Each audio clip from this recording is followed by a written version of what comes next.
Hello दोस्तों, Raju mobile take में आप लोग का बहुत बहुत स्वागत है। आज मेरे पास एक मोटोरोला स्मार्ट टीवी का रिमोट आया बनने के लिए, जो कि कस्टमर ने बोला है कि ये इसको सर्विस सेंटर में दिया हुआ था। इंजीनियर ये इसका मोटोरोला के इंजीनियर के पास था, 2 महीने से वही था, लेकिन उसने रिपेयर नहीं किया। वो और बोला कि इसको पटक दिया गया, जिसकी वजह से ये रिमोट ख़राब हो गया है। तो चलिए इसको खोल के देखते हैं कि रिपेयर हो पाता है या नहीं हो पाता है। तो मैंने रिमोट को पहले से ही खोल रखा है और चलिए इसको बोर्ड देख लेते हैं। तो मैं इसको रिपेयर कर चुका हूँ, लेकिन मैं इसलिए वीडियो बना रहा हूँ कि ताकि आप लोग भी कुछ सीख सकते हैं इसमें कि इसका प्रॉब्लम कहाँ से होता है। तो कस्टमर ने बोला कि बैटरी कनेक्टर से भी होता है। बैटरी कनेक्टर जो लगा हुआ था वो सही से कनेक्ट नहीं करा था, जिसकी वजह से प्रॉब्लम होता है। तो ये बोर्ड का कंडीशन देख रहे हैं, इसमें एक आईसी लगा हुआ है और इसमें माइक भी है और 2 सेंसर यूज किया गया। इसके रिमोट एक एलईडी है, जो बटन प्रेस करने पे एलईडी चलता है, और एक सेंसर है। ये आईसी देख सकते हैं आप।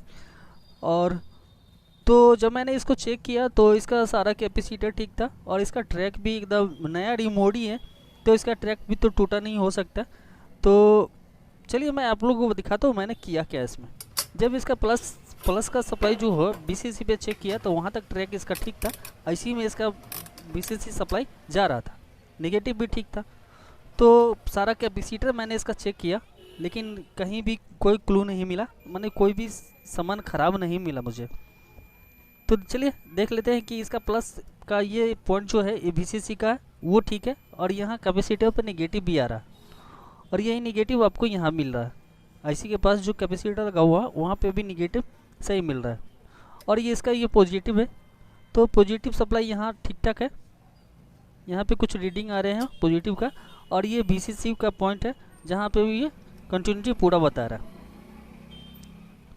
तो उसका टैग मैंने किया तो डायरेक्ट ही ये जो आईसी लगा हुआ है इस पे आ रहा है, तो यहाँ भी ये ठीक बुझाया।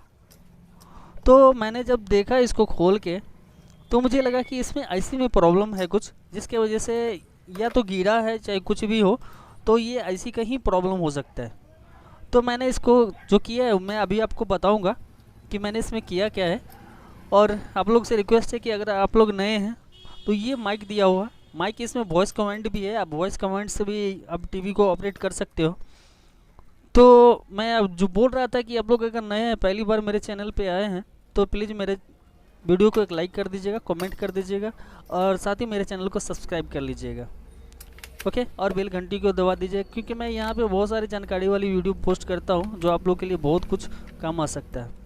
तो चलिए मैं एक बार चेक करके बता दूँ। ये जब मेरे पास आया था, इसका जो बटन प्रेस करने के बाद एलईडी इसका नहीं जल रहा था।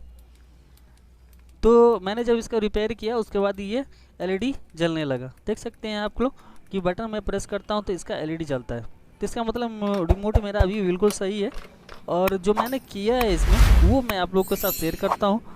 कैपेसिटर भी ठीक है। ये प्रॉब्लम जो था वो मेरे आईसी का प्रॉब्लम था।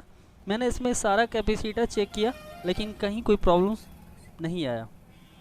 तो मैंने जो किया है वो आप लोग को बताइए कि कैपेसिटर यहाँ भी लगा हुआ है। मैंने सारा इसमें का जितना भी कैपेसिटर था, एक एक लगभग आधे घंटे लगे, मैंने सारा कैपेसिटर किया है। इसमें जो प्रॉब्लम आता है या तो कैपेसिटर शॉर्ट होने की वजह से आता है, और नहीं तो आईसी ख़राब होने की वजह से आता है।